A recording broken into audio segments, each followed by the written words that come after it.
Hey, horse owners. My name is Jennifer Council, and I'm here to talk to you about burn injuries in horses.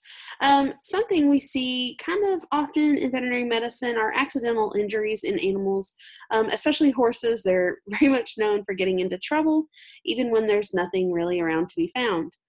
Barn fires, for instance, are something that happen and can be very traumatic to your animal. My husband actually had a horse burn up in a barn fire that was started by faulty wiring.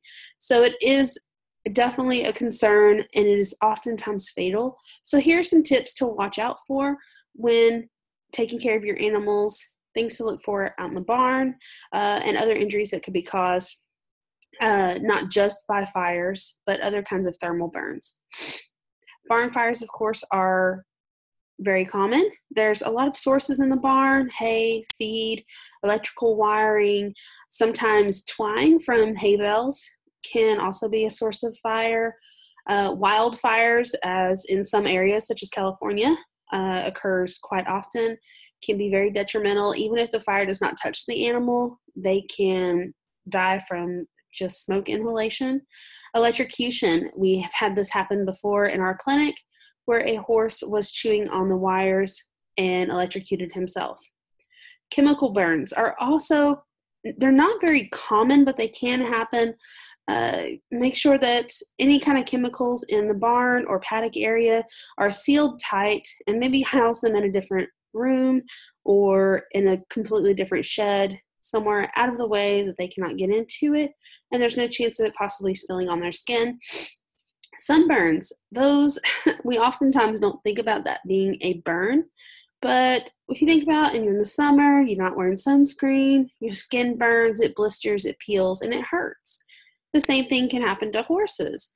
So when they're in the pasture, especially our light-colored horses, such as albinos and grays that have a pink muzzle, any breed really is susceptible to that, but especially those that have a white or pink muzzle around their nose, they're very susceptible to sunburn.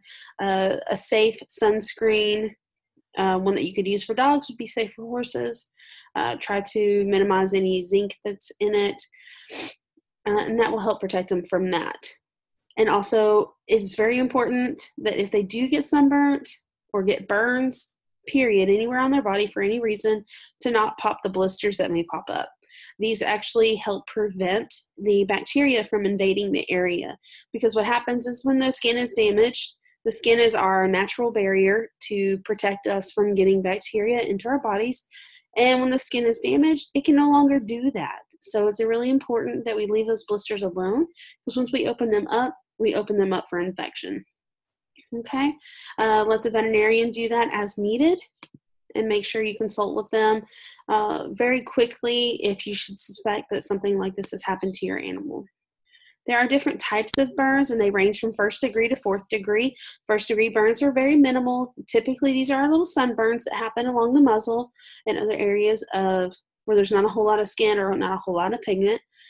Fourth degree burns, unfortunately, these cause significant damage to all layers of the skin and can even affect the muscle, the fat, the ligaments, and even the bone. In these cases, euthanasia may be recommended. Treatment. Sunburns are fairly easy treated. First degree burns are very easily treated. Second degrees that are superficial sometimes can be easily treated depending on how much area of the body that they cover. Third degree and fourth degree burns, again, these are going to be very significant and could potentially even result in euthanasia.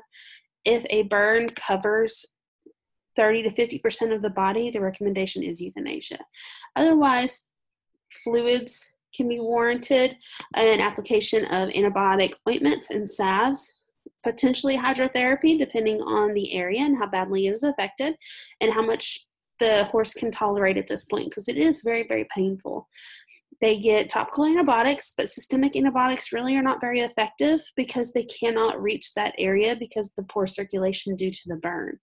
So keeping it clean, keeping it dressed with salve to prevent infection invading the body is the best bet, and making sure that it's cleaned at least twice a day, if not 3 times a day, and then make sure that the horse is getting plenty of fluids and is able to eat and drink properly to maintain health.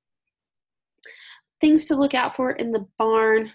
Just make sure everything is put away and cleaned up. No unnecessary hay laying about. Make sure the feed is put into canisters where it can be closed and sealed. This will help prevent rodent infestation. And mice and rats, what do? They chew, and they chew the wires. Exposed wires are a huge fire hazard in a barn. Olivia is going to present with another video to show you these hazards in a barn so that you can be aware of what to look for. Thank you.